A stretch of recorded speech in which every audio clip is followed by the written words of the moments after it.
Hey, what's up? Liron here. Thank you for joining me. In today's video, it's going to be kind of a discussion one today. I want to talk about why I generally prefer using wet on dry rather than wet on wet. So just to get the terminology out of the way, I prefer using wet on dry, meaning I don't pre-wet my paper. It's very rare for me to pre-wet the paper.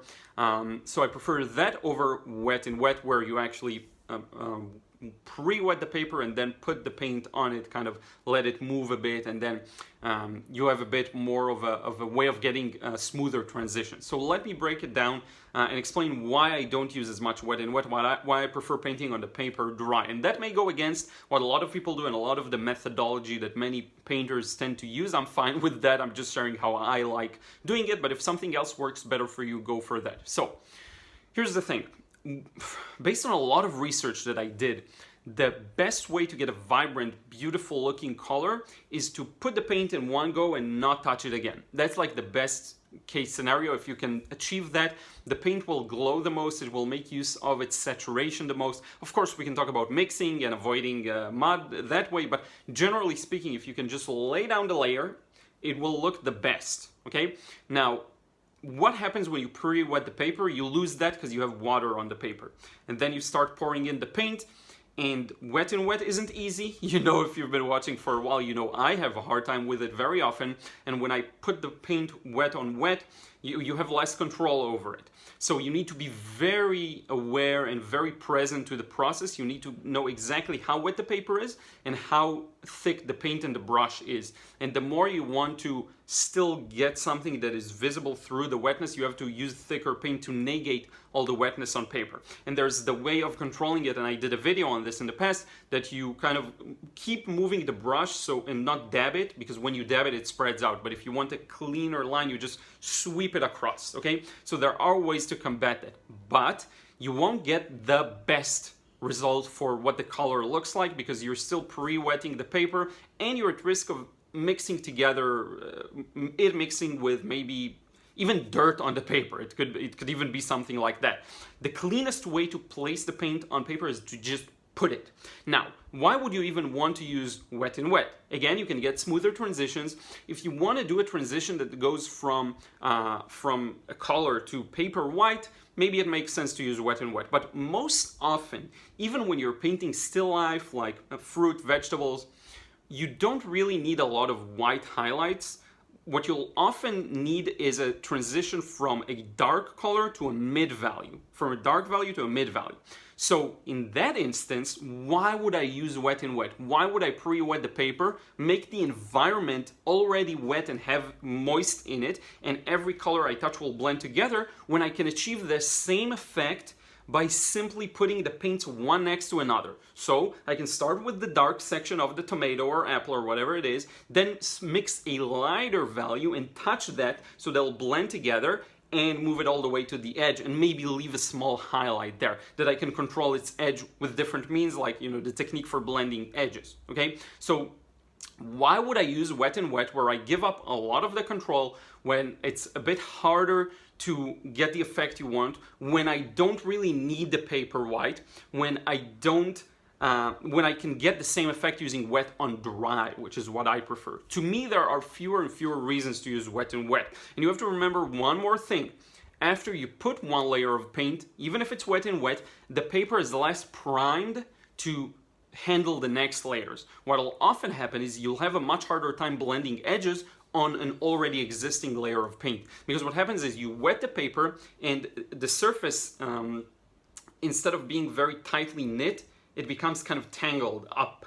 And it's much harder to get that even smoothing of edges or a lot of different effects that you would otherwise.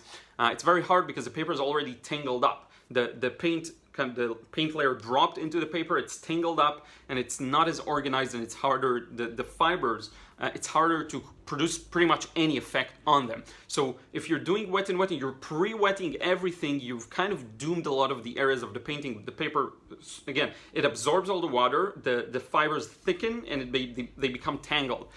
So that's another reason maybe to not do it, especially not cover everything up. Now, I do want to give a few pointers in favor of wet and wet. Yes, sometimes you will need it, and what I see many of the more professional artists do is they use it in contained spaces. So yes, they will pre-wet an area, but it's going to be a contained area where they do want this gradual transition. And there's another argument for wet in wet. If you want to do an underpainting that's very thin, you'll still tangle the paper up, and it will cause you trouble in the next wash. But it is an argument for it. If you want to do an underpainting that's kind of very watery and loose, yes, the result may beat may be important enough to give up a lot of things in return. But for the most part, I find that I don't need it as much. What I need is to know what value every area is and get that value in. And very rarely will it be paper white, unless it's a very sunny scene and it's a high key, really high key painting, or I decided to edit it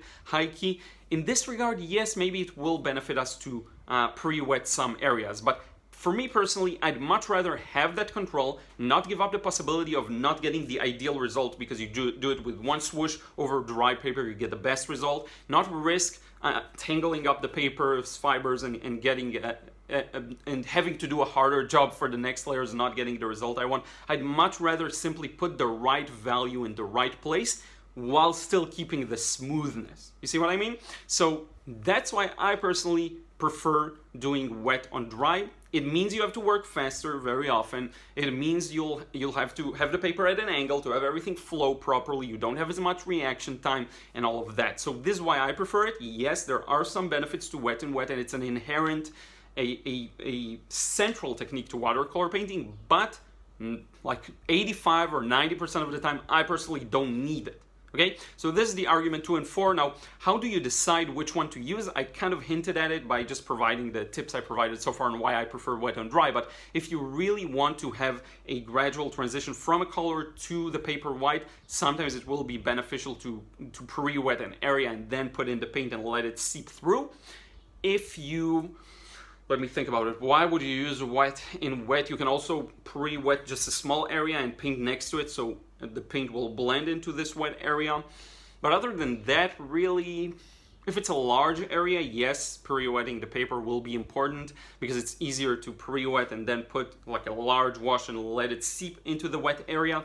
But other than that, not really, which is why most of my painting processes are wet on dry. Whenever people ask me in the comments, did you pre-wet the paper? 90% of the time the answer is no, and you can see it because when I put the paint, it doesn't move out and spread out everywhere, okay? So that's how I do most of my painting processes. There's also a hybrid version of painting where you use a sprayer to just kind of moisten an area in random spots, and that can help the paint spread a bit, but still in a controlled way.